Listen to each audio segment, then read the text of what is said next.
Okay guys, so we got something special going on here in this special box. Samson's excited.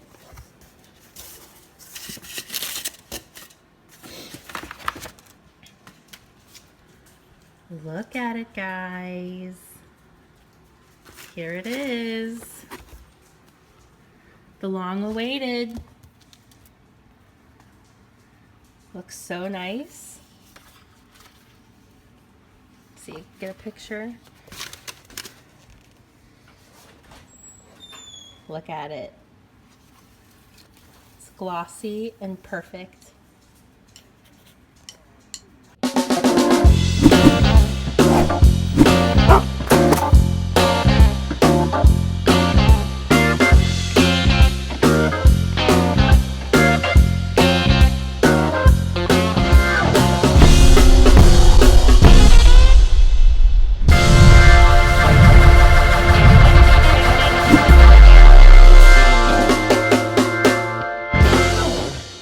Hey everybody, it's Sean from The Good Dog, but you already know that. This has been a tough Q&A to get going. Me and Laura, I'm gonna adjust the camera, me and Laura are shooting in different locations. We've both got major stuff going on. I leave for Nola in just a few hours. Well, tomorrow morning, so a little more than a few hours. But I was all ready to shoot. I was all prepped, notes all ready to rock and roll, had my coffee, had the whole deal. You know how I like to roll. I'm gonna adjust this to where it looks a little bit more even. Everything was super rock and roll and ready to go. I fell asleep. I fell asleep like an old man on the couch. I wrote up all the notes, and you know, I was stymied because we were short a few questions, and so I was like, well, I'll just look through some stuff and I'll find some extra questions. It'll be a piece of cake, and next thing you know, I was in Snoozy Land. So now, because I'm in Snoozy Land, I'm in my bedroom because even though you guys might think that me and Laura, our Fancy Pants Q&A, you know, our show takes prominence, but the reality is that because I slept, I told everybody at the place, I was like, I told Henri and Liz, I was like, guys, I'm gonna shoot like from this time to this time, and they're like, cool, we'll be out of here. And then I slept through that time. And now they're like, well, we got a life, we're making dinner, and so there's no like Fancy Pants like Q&A takes precedence. Q&A, like I'm in my bedroom shooting. That's the kind of precedence it takes. The ladies are out there eating dinner and doing their thing. So that's what happens when you fall asleep at the wheel. Anyways, so some pretty cool stuff going on. Like I said, I'm leaving for Nola tomorrow. Super short trip. Just a little over 7 days. Gonna work with the dog down there for a bit, and then what else is going on? Well, the big news, right? So we've got the book. The book has finally been delivered. So the book's down in New Orleans over at Shelby Manor, and I think her place is like on Mount Caramel Way. Inside joke for Shelby only. So the big goal is to go down there and sign all those damn books that that I've promised for months now. I think our original promise was that the book would be out early 2017, and I'm not sure completely 100% if April qualifies as early 2017. I mean, I guess we could make an argument for it somehow. But anyways, thank you guys for being so patient for us. It's crazy exciting. The book actually, if any of you guys saw the video, you saw Shelby opening the box with the brand new books delivered. And that wasn't the only box for all of you guys that asked. There's some of you that were like, is that the only box? No, because I think there's only 13 in a box. So there's 1,000, I think, something like that. And we've sold close to 700. So we're almost ready to have to make the next order. So that was why I've been saying if anybody really wants to make sure they get in on the first order to pull the trigger. I wasn't just like being like salesy guy. They're really moving pretty fast. And so we're gonna have to do another order pretty soon. I'm just noticing like, boy, I don't know what it is about the lights in my bedroom, but it looks like I've been like hanging at the beach all day, and like I'm like beet red, but I swear this is not my color. I swear it. Anyways, guys, so super exciting news. I can't thank you guys enough for being super patient. It goes beyond super patient. Crazy patient with us as we've been getting the book and the final touches together and the production and going back and forth and crossing our T's and dotting our I's and all that good stuff and making sure everything was like really, really, really right on the money. And so now it is, and from what I saw, the book looks super awesome. Quick inside joke for me and to share with you guys, for me and Laura. When Shelby opened the first page of the book in the video and both pages were blank, me and Laura both we probably both lost like a few years off our life. And all I could think was like, oh God, the book's blank. And Laura thought the same thing. Oh God, the book's blank. It's got a fancy cover, and it's basically, it's turned into like the TGD sketchbook or the TGD journal, and just blank pages, and you fill them in. So luckily she kept turning the pages, and there were more, and the book was in there. So thank God. Anyway, so that's so like crazy. It's our first book ever. It's taken such a long time to write. I never dreamed I'd actually have a book out. I never dreamed I'd be a writer. And my English teachers definitely never dreamed that would be the case. So I feel like going by all my old like schools and like bringing the book by and being like, look, you suckers, look what I did. So it's really exciting. It's a pretty special situation for us to find ourselves in, with like an actual official book that we've like really done up right, that we're really proud of, and it's finally coming home to roost. So headed down to Nola tomorrow. We'll start signing and then start shipping out straight away. So you guys should have them. I can't tell you when, because it depends where you live and how long, the post office takes, but we're jamming on them. So just, you've been this patient this long, just a smidge longer, and you'll have these fancy new books in your hot little hands, and I think you're gonna dig it. Anyway, so that's that. And then we just came back from T3 Rhode Island, and it was probably our best T3 ever, and we've had some really great T3s, so that's saying something. But we really seemed to hit our groove with Tori Smith there, all four of us, and it just was a really special one. It was huge. It was sold out, and we had 24 people in all. It was just gigantic. And then with the four of us, so 28 folks running around. So it was a big one. Weather was actually pretty nice. Everything was great. Providence was awesome. One of these days, I'll tell you the stories of my hotel adventures and why I was very unrested the whole time I was there. Just the quick upshot would be a girl dance party the first night that I was there. Literally a girl dance party up and down the aisles, but there was a competition going on, like a teenage girl dance party. Then a few days later, there was a big FU fest between a couple, that one directly across from me, and they slammed the door and screamed and yelled and decided who could, tried to find, kind of volleyed back and forth to see who could say FU the loudest, the most times, with the most nastiness behind it.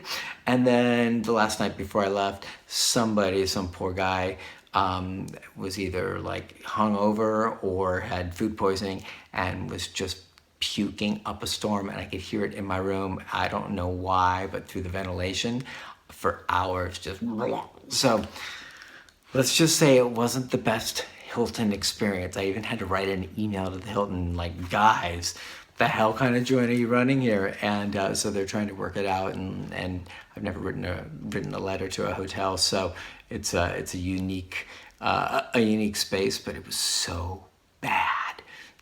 Multiple days of no sleep at an expensive hotel, not so great. Anyways, so that's what's been cooking with us. We're super excited. We can't wait to get the book out to you. Nola's gonna be great as always. Work a little bit with clients down there. Do some stuff checking with Cambry. She's got the Tibetan Mastiff, I think still she's working on, and another dog. And I'll be working with a dog named Ranger. So it's just phew, we're just rocking and rolling, and the ladies out here have got their hands full, so it's dogs. And the only one who's not is Tony, who is leaving in just a few days for Italy for I think 30 days or something. Tony's Italian, and him and his wife are headed out for a major, major adventure. So we're wishing them good luck and safe travels. So anyways, with that, let me introduce the show and let's get on with this baby, all right?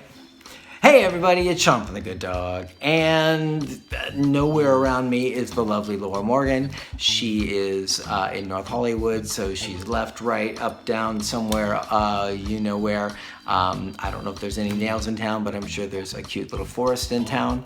So maybe she'll like just show you a forest, maybe she'll show you forest snails. And so this is The Good Dog's Q&A.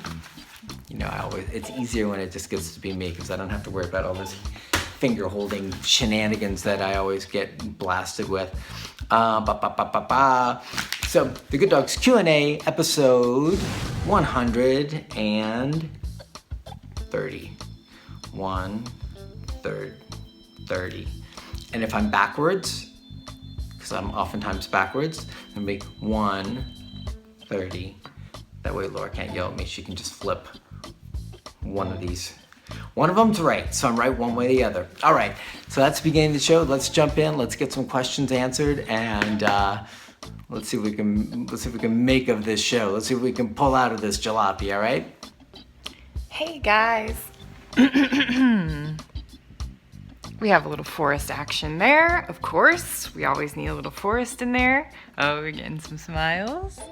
Some smiles. He's a little camera shy. Okay, so great to see you guys. I just wanted to say that Sean kind of said the wrong episode number. It is episode number 131, not 130. We did 130 in Rhode Island, so he might be like a little bit off just because he forgot that we did that one in Rhode Island, or that his notebook says 129 from right before, and now he's like, it's 130. It's 131. In all the titles, it'll say 131. So we're going to deal with that. Well, it's great to see you guys. Rhode Island was awesome. I'm back, still trying to move in, trying to clean things up and get things ready, but everything's going well. And the baby is growing up and getting happier every day. As soon as we turn it, he stops smiling. All right. It feels like it's been a while since I've done this, so we'll see what I can do. Question number 1 comes from Emmy. Emmy says, "Hi, Sean and Laura. My question is how to stop a dog from chasing birds." Yes, I know. I have a Swiss Shepherd. She's over 6 months old now, and she loves chasing birds. I've started using an e-collar for recall, and she's doing really well, but I'm not sure how the best way is to use it when she starts chasing birds. Should I keep increasing the level until she responds and turns back to me, which sometimes takes a few good seconds, and she's already very far away, and she could put herself into a dangerous situation? Or do I give her a high-level correction for chasing while she is chasing or about to do it? Just to say, birds, mainly seagulls, are everywhere as we live near the sea. Your help would be much appreciated. Thank you. Hit it, Sean. Okay, question 1 comes from Emmy, and Emmy wants to know, she's got a e-collar trained dog who's chasing birds and how to stop it, right? So what she's been doing is she's been recalling the dog away and like, you know, calling the dog, and the dog's like, hey, but there's birds over here. And so she's been slowly upping the e-collar levels to try and like override the bird fascination. And basically what she's doing is finding herself in that kind of like tug of war land where she's trying to find just the right levels and the dog's like not caring because the dog's so, you know, like in prey drive mode.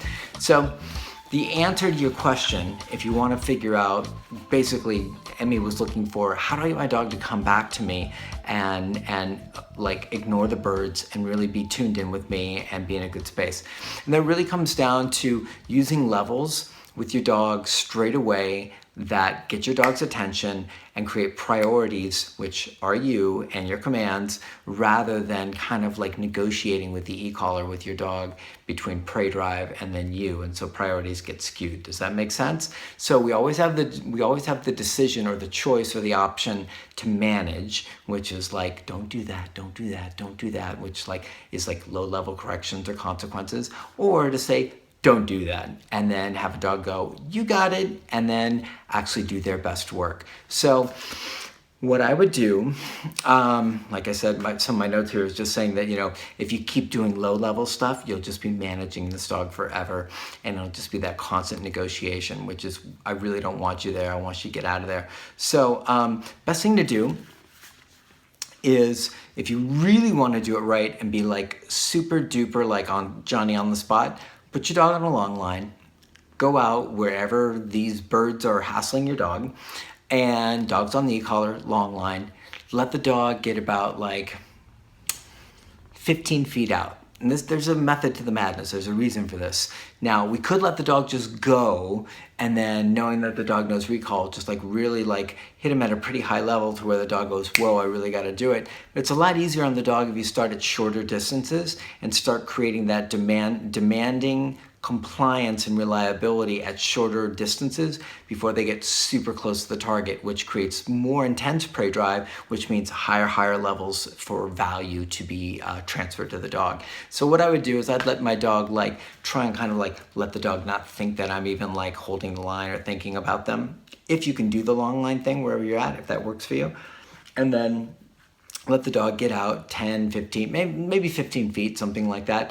And when the dog starts to like fixate or focus, I would recall. And what I would do is, you have the option, you can either give the call and give the dog a second to respond, and then recall the dog again at a nice high corrective level, not like inching up like 20, 25, 30, but like if you've been correcting at 20 is what I think you said, then I would be at like 40 or 50. I would want that to be a very, very clear conversation. Get your ass over here. So that's one way you can do it. Or you can just get the dog straight away and pattern him the first time straight out of the gate when the dog's about 15 feet away and starting to load up on the birds, 45, come, and your dog, whoo, I gotta go do it. Either way will work. It just depends on how you wanna go about it. But like I said, starting at shorter distances will allow you to have a more impressive conversation with your dog at lower levels to get that same kind of response at like when the dog's running towards birds, something like that. You may have to be at an exceptionally high level for it to have any value at all. So I want you to think strategically like that. If you're trying to create an impression on your dog that this command is non-negotiable and super valuable and needs to be adhered to and needs to be listened to, the shorter the distance from you and the further the distance from the object of their affection, the lower the levels you have to use to still be impactful. And I don't mean nagging levels, but levels of like I said, 45. If you're correcting at 20 typically, that's an effective level. But let the dog get too close, too far away from you, now it's 85 or 90 for the same impact. So, and just kind of like taking this out to further and further levels, and I don't mean e-collar levels, but like kind of the challenge and like building this. Now your dog's at 15 feet, cool, great. Now let him out 25 feet. And then same thing, call him back. And after the first correction, if your dog gives you a nice response, especially if you do the prompt straight away, what I would do is this time I would definitely give the dog the option. Now you've kind of set the tone. If you do decide to go for the first like pop along with the command, the first time not even giving an option, after the first one, I would definitely give the option. After the first time and your dog gives a nice response, 45 is like, whoo, that was impactful, then your dog's gonna be on their toes. Then I would let my dog get out to 25 feet and I would say, Francis, come. And if Francis doesn't turn tail immediately, then I would be at a slightly higher level than that. Now I might be at like 50, 55, 60 and pop. And so Francis is like, boom, turning. And I would just do reps like that. Typically I would just do them, I would probably do the 15-foot recall multiple times. And then I would start moving out to the 25 feet. So even though I said do like 10, 15 feet and then move out to 25, I would actually do a few reps at a shorter distance and then start to add a few reps at a slightly longer distance and a few reps at a slightly longer distance. So the more I was thinking about it, the more I was kind of like picturing in my head. Sometimes it's hard because you're trying to picture the training in your head exactly how you do it. And so I'm thinking sometimes more strategically of like, this is how it would look, but then I have to think like really like practically how you'd go about the process. And so I think I would prefer you to do multiple reps at like 15 feet, and then multiple reps at 25, and then multiple reps at 35 or 40, and keep letting your dog get further out. And what you'll find is your dog will get into a really good space where it doesn't matter about the birds, as long as you're using levels that are appropriate enough to get a great response, and you've done it from like shorter distances out, your dog will like turn tail and come right back to you. I hope that makes sense. I hope I didn't make it too convoluted. So start short, higher levels. Don't let the dog get too far away from you. Don't let the dog get too close to the target. Make sure you hit the dog with the level that the dog really cares about. Pattern that a few times, and then keep bringing the distance out until you've got a dog that's just like, bird schmerds, I'm coming right back to you. Hope that helps. Okay. Look at him. Cute little boy. Question number 2, it comes from Lauren. Lauren says, hey guys, I realize this is late, but worth a shot. Lauren, you made it because we're not getting that many questions anymore, which is unfortunate because it may be leading to the demise of Q&A Saturday, because maybe we've just answered everyone's questions. Who knows? Maybe we just need to do like a, what is it called? A sideshow or something, like where we just like dance and sing, because there just aren't that many questions anymore. Sean's having to hunt every single week, which does not bode well. Just want you guys to know. But that's okay. Lauren says, I'm confused. I have 4 dogs and started getting really serious on structure and training when the younger female developed food aggression towards the other dogs of the household. Long story short, I upped structure for just over the last month after taking TGD's advice and utilized the e-collar, and it seemed to help heaps. I've seen some great improvements with her around food and other dogs, so I'll continue what I'm doing there.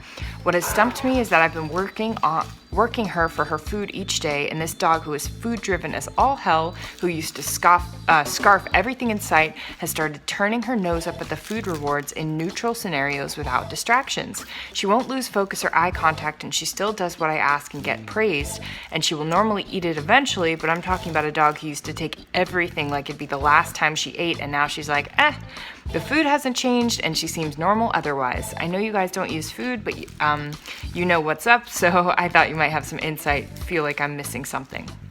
Oh, that's an interesting question. I'm actually interested to hear the answer. So she's got a previously food aggressive dog that she's worked with, and if I'm not mistaken, the dog was food aggressive around other dogs. And so what she's done, I'm pretty sure the dog was e-collar trained, and so she's worked with the dog and got the dog through that to where the dog is no longer reacting in a food aggressive fashion around other dogs, right? So basically, she's corrected the dog from making poor choices around food, around other dogs. Here's the weird thing. So the dog's shunning the food, and she says the dog was a super big chow hound. Like, dog was like, food.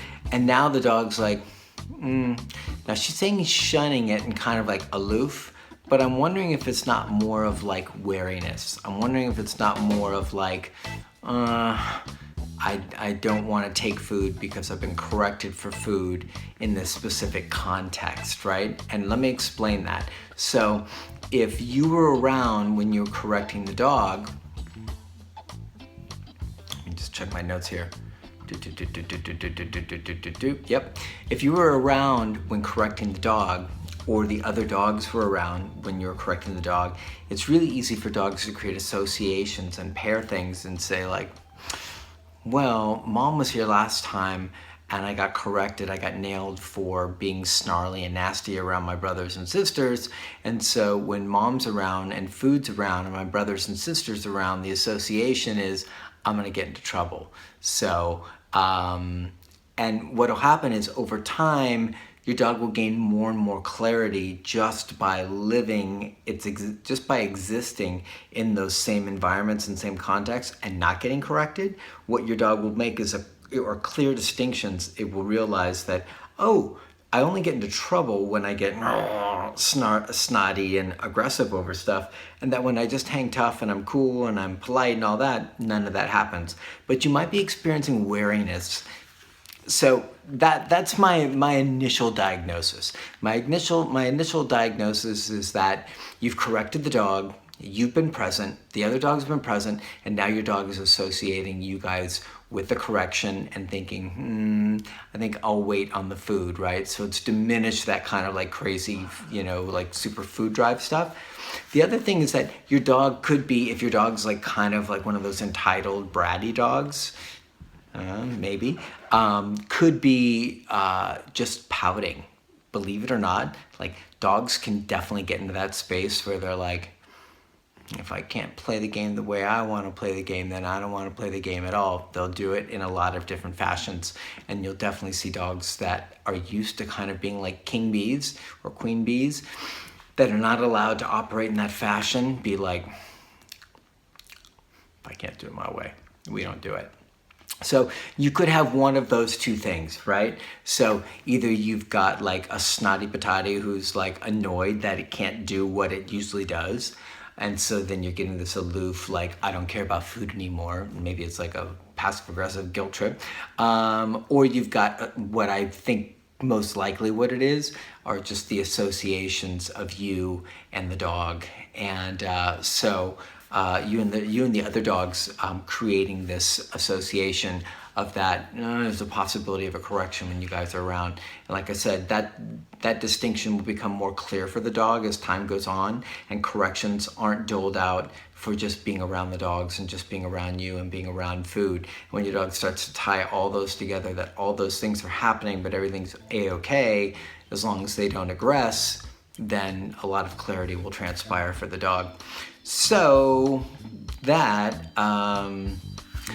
that. I hope that helps. I would just like ride it out. I think you've done a good job by like addressing the aggression. Don't get too worried about like that the dog's not in superfood mode. Like let the dog go through the transition of like adjusting to the new way. I don't think it's going to be any big deal. The dog certainly won't starve itself, so there's no concerns about that. Just let the dog go through the processing, whether it's pouting or whether it's association. It'll all work itself out and you'll be good. So I'm just glad you dealt with it so you don't have dog fights and craziness on your hands. All right? Okay, question number 3 comes from Dane. Dane says, hey TGD, a barking at the neighbors question. I just adopted a dobie I've been fostering the past 2.5 months. She came to me aggressive, resource guarding, bratty, and not wanting to cooperate with anything. I'm happy to say she's rehabbed, happy, and a fantastic ambassador for my training business. However, I still haven't been able to figure out how to address and calm her fear state. She comes from a very abusive home and at first showed very little trust in humans. I've done everything in my power to rehab her, massive amounts of structure, appropriate amounts of affection. She's off-leash trained and acts as a working dog, always wanting to learn.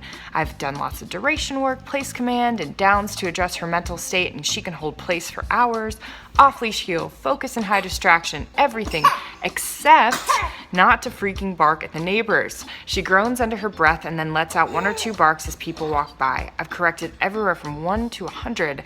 I've done momentary corrections and continuous. I've done a bonker. I've pet convinced her, bark collar her outside. After correction, she runs between my legs. I appreciate her coming to me, but I walk away and don't console because I know she's scared. Is this wrong? I know she won't be perfect, but as a trainer, I expect a lot from her, especially since she knows not to bark at people. Maybe this will take more time than a simple remote collar correction, but I have no idea anymore. Ooh, that's a tough one. You've got yourself a situation. Hit it, Sean. So he's got this rehab dobie that had all these other issues that is now like rocking and rolling and doing really fantastic, except for one issue, which is barking at neighbors, and which is a pretty disconcerting thing. Your dobie's running around barking at the neighbors at fences, I suppose, and things like that. So the dog's fully e-collar trained, and so Dane has corrected the dog, and what ends up happening is the dog like gets nervous about the correction and then like runs over and like hides behind Dane, but like continues to do the issue. And he's corrected like at different levels. He's corrected like low, he's corrected higher. So here's what I'd suggest, Dane. It's a really good question. And what I'd first like to do is take you out of the equation so your dog doesn't associate you with the correction and can't do any kind of like daddy stuff like afterwards. So I would, the cool thing about e-collars, they work at a distance. What I would do, which I know you know, this is for other folks that might not know that, but that they work at a distance, they work through walls, things like that. So you could be, you know, in your kitchen looking out through the window, saying your kitchen window like actually is, you know, has a view towards where your dog would bark at the neighbors and things like that.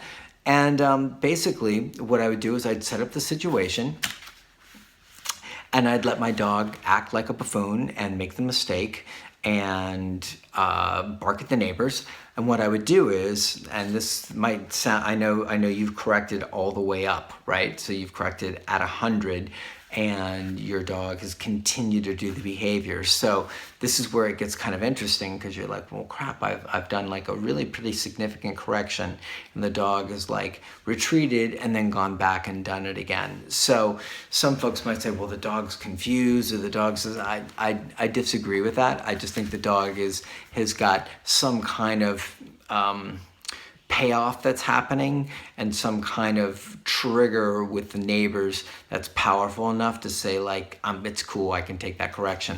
So what I'm gonna actually advise you to do, and some folks are gonna be like, oh, what? That's terrible, it's a really like heavy correction. Yeah, so we don't want this dobie barking, loading up on people and practicing bad habits. It can turn into nasty stuff. We don't want it. Dane wants a really nice, well rehabbed dobie. So let's take you out of the picture. Let's not have you present so you're not associated with it. That way the dog is only associating its behavior with the correction, right? Makes sense? So let the dog out, let the dog do its thing wherever it's gonna be fence-wise, wherever it's going to get into trouble and like bark at neighbors, wherever they go by, whether it's front yard, backyard, side yard, whatever it might be.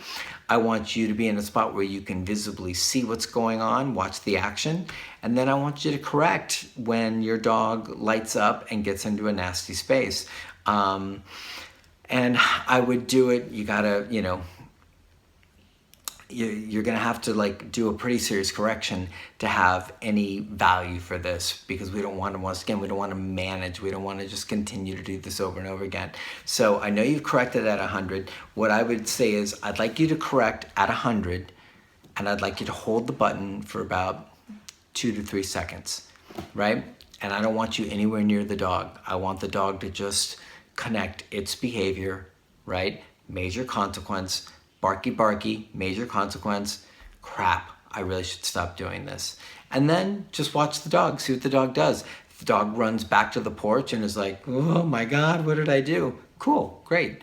Set up the situation the next day and the next day and the next day and just teach the dog through patterning that when you behave like this, when you do this, we are going to connect, we are going to tie a significant consequence to this behavior that you're not going to enjoy at all, and you're not going to be Dane paired with the correction at all. So the dog is just going to pair its behavior with the situation, with the correction. So does that make sense? That's how I'd go about it. I would go about, and I know everybody like hates like to talk about big corrections, and I'm sure there'll be people on here that'll be like, you're a monster.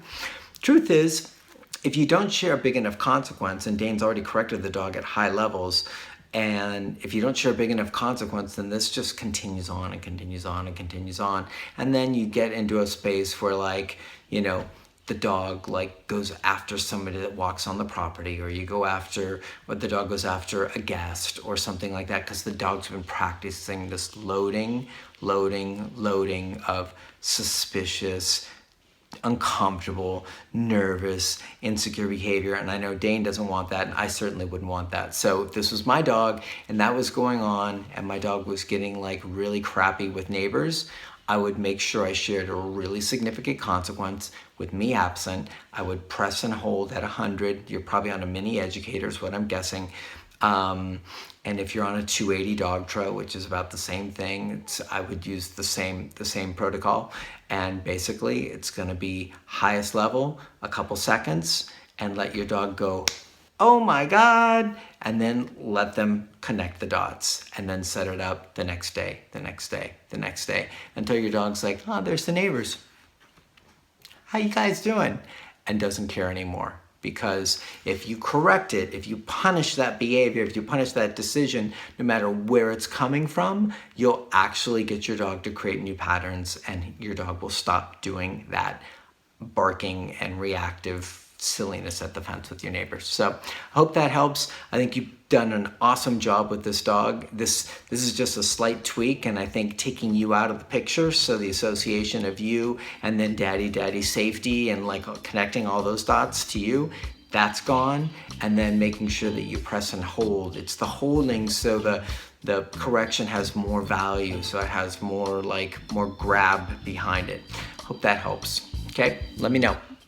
Okay, so question number 4 is from Canine Karma on Instagram, and this is going back a little ways.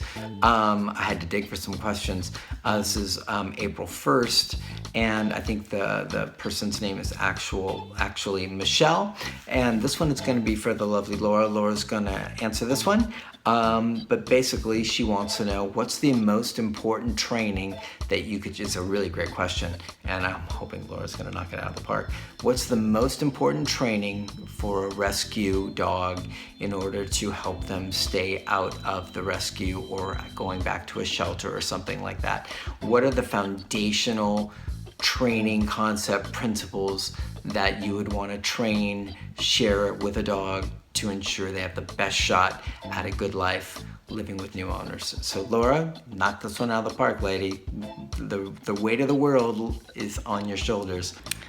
Okay, this is a great question. So she's basically asking what would be the best setup for foster dogs or rescue dogs to make sure that they can get adopted out and actually like have a system or have like a training, like what do you need to train them to make it the best situation for them leaving.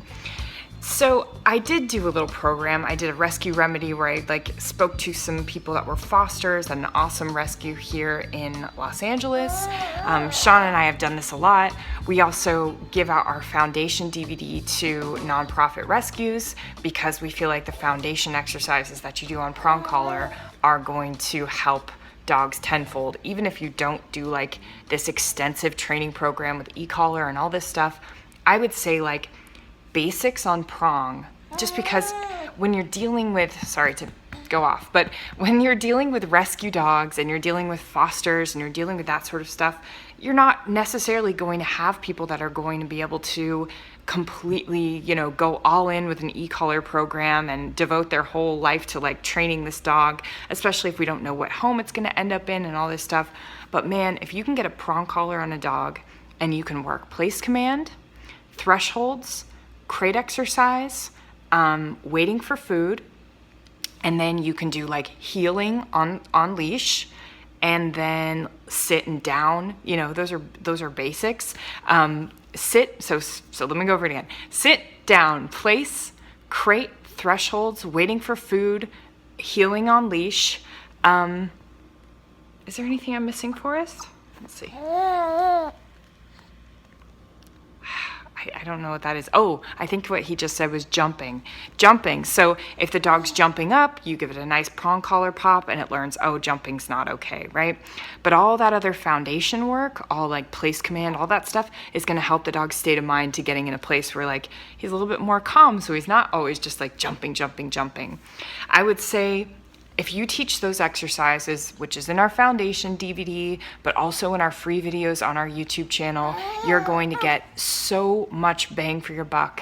Just introducing the prong collar right and teaching them heel on leash and basic place command, you're gonna have a whole different dog.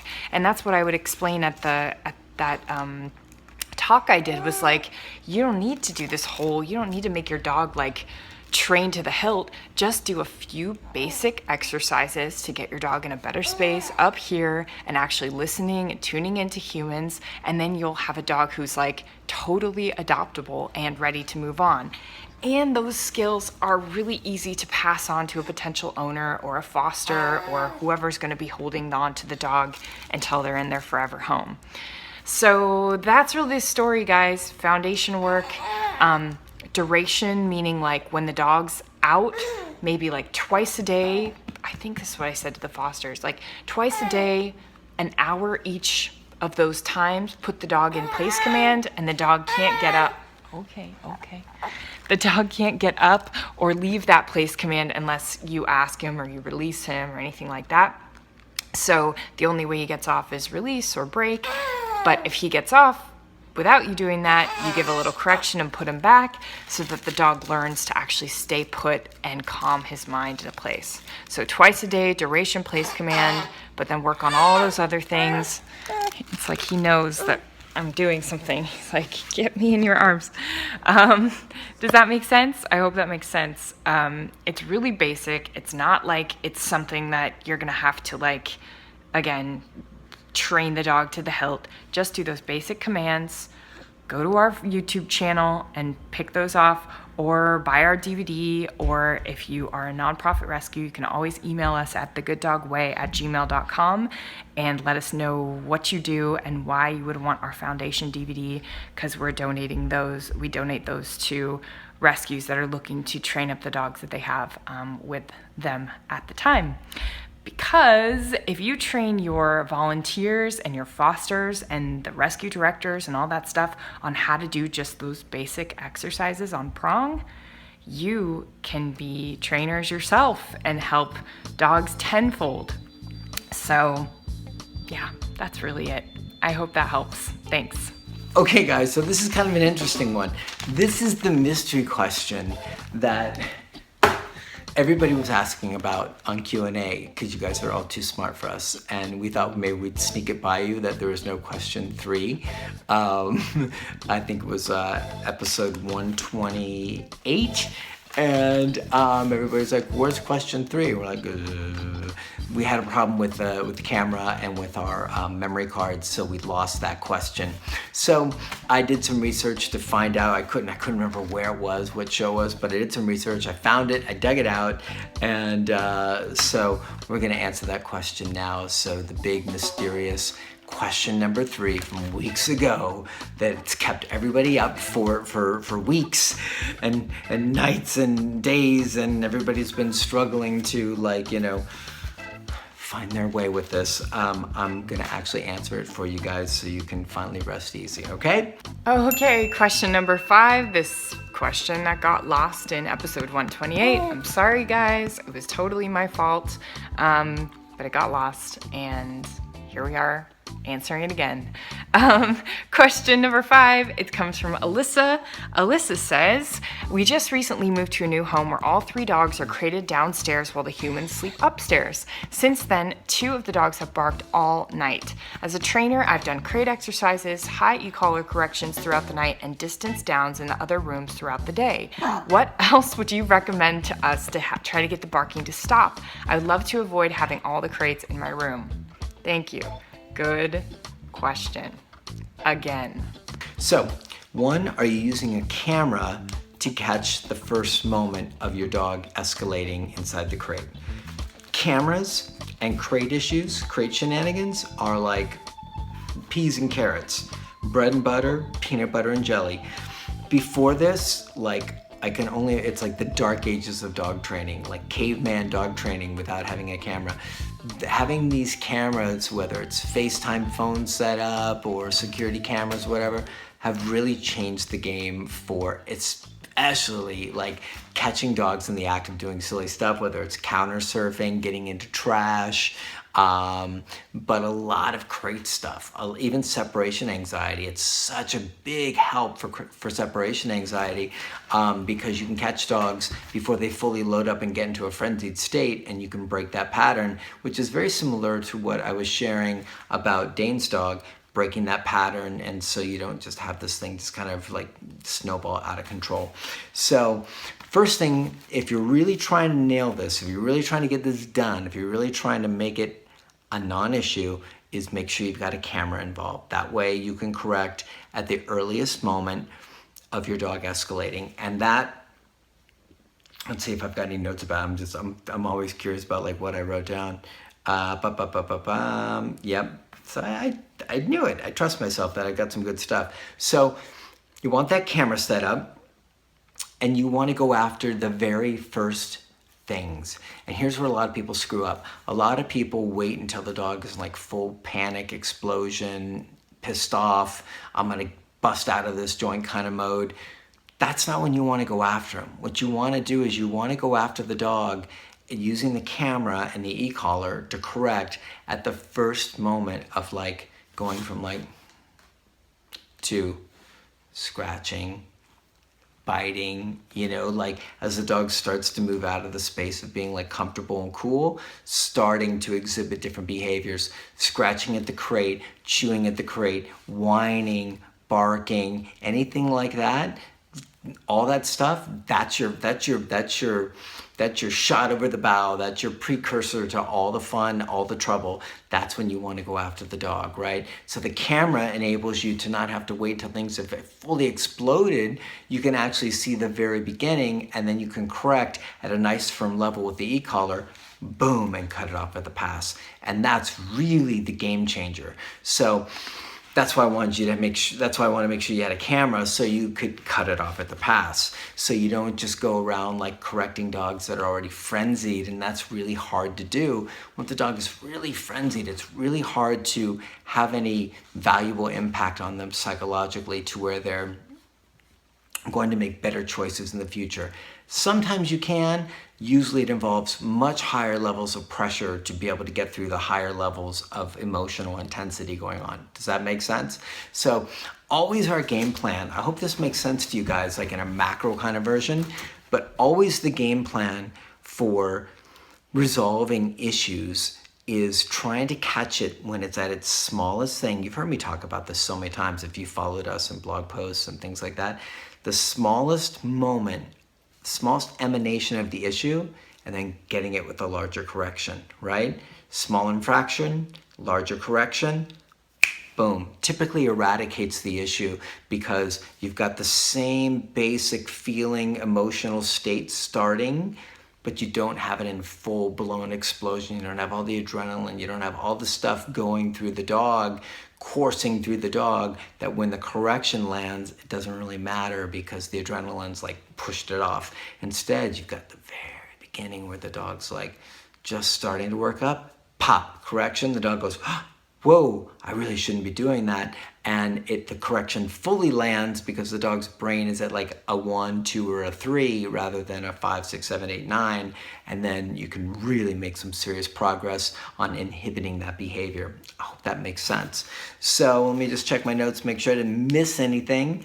Okay, and I know you've got multiple dogs. So one of the things I was going to ask was, how high are you going?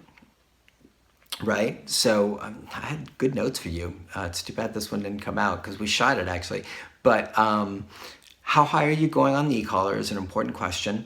If you are underwhelming the dog and correcting that's just annoying or lifting the dog up, that's not going to help. You want to cap this behavior. So let the dog tell you what behavior, what level actually matters enough for the dog to stop doing what it's doing, right? So if you're nagging the dog and being like, I just want to be at like 9 or 10, and the dog continues to do it, the dog's telling you very clearly 9, 10, 15, 20, 25, 30, whatever it is not effective enough to inhibit that choice. It's not enough to cap it. It's just like probably causing more consternation and more problems.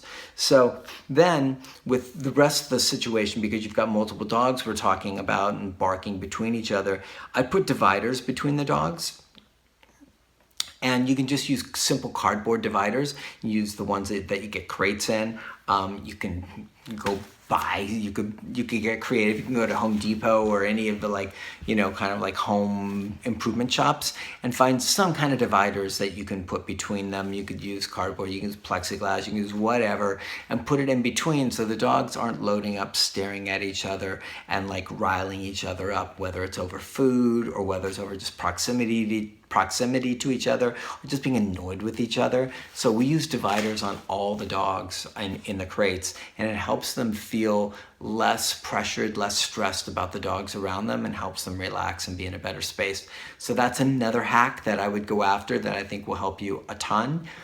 Adding music is another really easy thing to do. We've got a stereo out there and we have music that we play, and it's great to just kind of lay some cover fire so you don't have dogs constantly like You know, especially dogs that are sensitive to triggers outside, dogs that are either like exceptionally nervous, or dogs that have kind of like more guardian tendencies, things like that, real territorial stuff, then those dogs will tend to like respond and react to everything. So a little music can really go a long ways towards covering that, obscuring it, camouflaging it, keeping things cool. So some simple hacks to make your life better, right?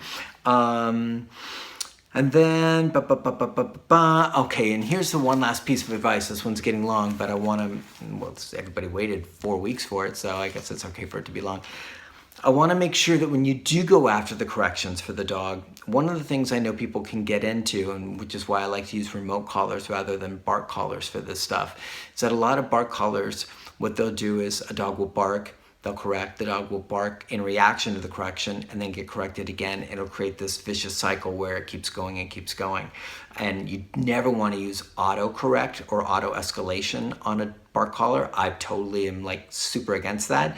You can get a dog into a frenzied panic stage like so quick.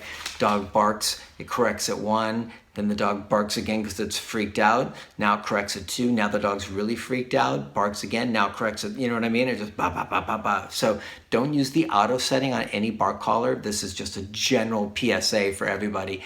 Just find like a low level and start working with that and go from there, and then up it as need be.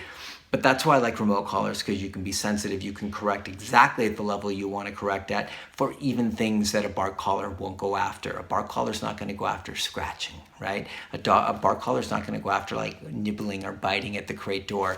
Bark collar won't do any of that.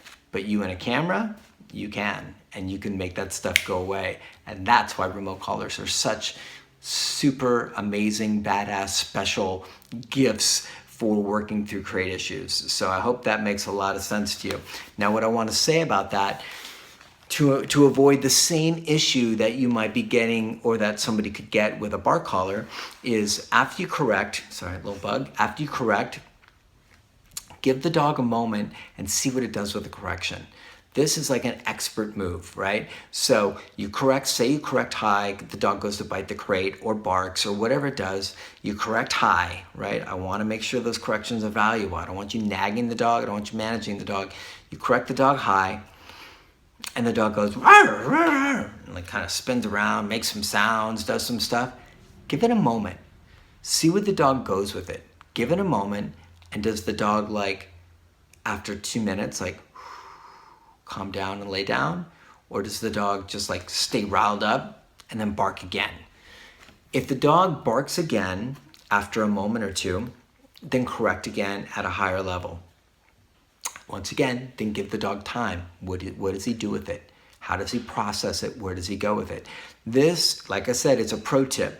This is where it's easy to make mistakes and just be like, the dog barks, you correct, the dog then barks again, you correct, the dog's like, ah, and you correct again, and you stay in the cycle. So correct, be firm, ask for the dog's best, don't allow any monkey business, but then also give the dog time in between to find out where they're going to go with it, what they're going to do with it. And sometimes giving them a minute or 2 to process as they're kind of angsty and kind of in a weird like wound up space, see where they go with it. Do they calm down? Do they relax? Oftentimes they will. So what we typically look for when we've got dogs with barking, trying to bite the crate, trying to break out of the crate, being just wound up in the crate, period, is all the stuff I just shared. Crate dividers, cameras, e-collar on, was there anything else? Music on, and then making sure that we catch early symptoms of the escalation, cap it with a higher level correction, watch and wait, see what the dog does with it. If that's not enough, come up a little bit more or considerably more, depending on your read on the dog situation. If that 20 totally underwhelmed the dog and just pissed him off, then I would probably come up considerably and see what we get, and then give the dog time to see what he does with it. So I hope that helps. That's the big mystery question that everybody was waiting for from Alyssa. And yeah, sometimes you gotta wait a long time for an answer to your question. So guys, I can't, that question went really, really long. So, but I hope it's helpful. I hope all of these questions are helpful. Hopefully Laura knocked hers out of the park, which she usually does. So I don't have to worry too much about that. I'm curious to see what she has to say about the best stuff for rescue dogs. She actually kind of ran a bit of like a little program called Rescue Remedy, which was based strictly on like what are foundational programs or necessary tools and approaches to keep rescue dogs out of shelters and things like that and keep them in their homes. So I'm sure she'll have some good answers for that. And everything else that I shared, I hope it's got some value for you guys. Any questions, anything you need clarity on, especially the one with the, what was it? Hang on with me guys. It was the bird chasing one. It was question number 1. If you have any questions about how I set that up, because I know I gave you a couple different examples, and then I told you that I wanted you to do it a little bit different, just to clarify as I thought about it more. If you have any questions about what I want you to do with that, feel free to hit me up in the comments and I'll do my best to try and clarify exactly how that looks. But I think I did a pretty good job of explaining the concept of how to start small, higher level corrections, and then get bigger, bigger, bigger, or wider, or further away from you, and make sure those corrections are always valuable. That's really what it's really pretty simple process, but want to make sure you get it. So anyways, guys, Sean from The Good Dog. Excuse me, ghetto style, no fancy lights, no like beautiful like, no like shimmering teeth in the special lighting, just me in the bedroom, ghetto style. And hopefully Laura will like not use fancy lights and camera on her and make me look bad by comparison.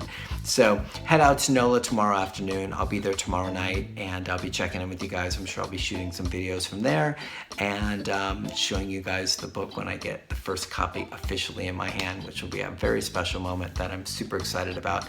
Once again, thanks to all of you guys for your support and your patience and your love, and really you're cheering us on as we've gone through this. I think a lot of people have said, you know, it's a real milestone, and writing a book and finishing it, it's really easy to stop. Like a million times into it, it's really easy to stop and be like, then we'll do this another time. And so getting it done has been a real,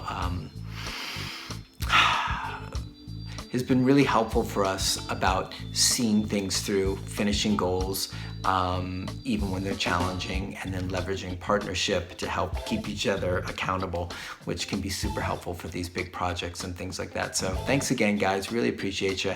Love you a bunch, and we'll talk with you guys soon, and I hope you're all well, and I hope this show is helpful, and we'll talk with you guys soon, which I just said. Bye guys. See you. Say bye, Forrest.